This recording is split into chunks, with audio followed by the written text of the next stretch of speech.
Imperturbable, Vladimir Poutine, malgré les sanctions annoncées hier par l'Europe et les États-Unis, le président russe vient de confirmer le rattachement, la réunification, dit-il, de la Crimée à la Russie. Cette loi que Vladimir Poutine demande aux parlementaires de signer, eh bien, elle est paraphée en ce moment, en direct sous vos yeux.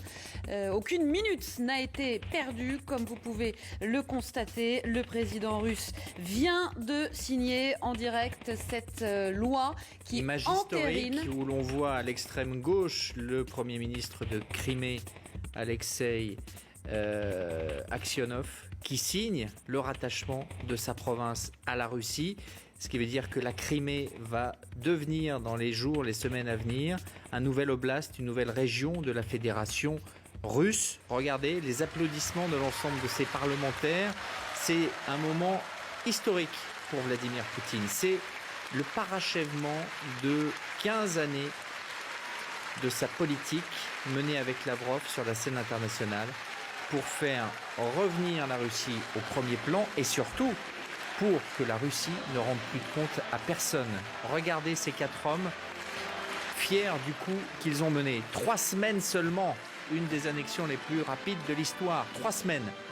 Et l'hymne russe qui est en train de résonner sous les ors du Kremlin.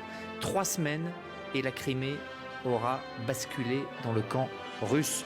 Une opération durant laquelle Poutine a eu tout le temps le tempo pour lui et l'avantage pour lui, prenant de court une communauté internationale qui n'imaginait pas qu'il puisse aller aussi vite et aussi brutalement et surtout faire fi des lois internationales avec autant d'aplomb. Voilà donc la Crimée, qui est la province perdue des Russes, qui était russe depuis 250 ans et qui, depuis l'indépendance de l'Ukraine, restait attachée à l'Ukraine. Voilà la Crimée qui rentre dans le giron de la mère patrie. Pour les habitants de Crimée et pour les Russes, ça n'est que la suite logique de l'histoire. C'est ça qu'il faut bien comprendre. Il y a évidemment des problèmes de droit international, mais historiquement, culturellement, la Crimée est russe et elle est en train de le redevenir officiellement. C'est ça qui pose problème sur la scène internationale. C'est cette absence de concertation, c'est ce passage en force qu'a effectué Vladimir Poutine.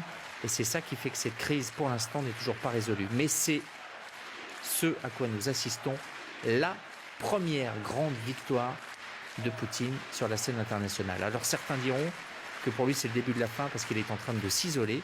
Ça, l'avenir le dira. Mais ce qui est sûr, c'est que de son point de vue, c'est sans doute le moment le plus intense depuis son arrivée au pouvoir à l'époque de Noël 2000. Comment ne pas voir une provocation à la fois vis-à-vis de l'Ukraine mais aussi de la communauté internationale de la part de Vladimir Poutine en se rendant à Mariupol. Mariupol, une ville martyre qui est occupée depuis le mois de mai dernier par l'armée russe. Mariupol où des crimes de guerre ont été commis. Je pense évidemment au bombardement du théâtre dans lequel s'étaient réfugiées des centaines de personnes. Il y a eu au moins 600 personnes mortes dans cet abri anti-aérien qui a été bombardé par les forces russes. Donc évidemment une provocation. Et ce qui est intéressant aussi, c'est que cette visite, si elle est avérée, elle intervient à un moment où on voit beaucoup dans les médias russes Yevgeny Prigojine du groupe de mercenaires Wagner.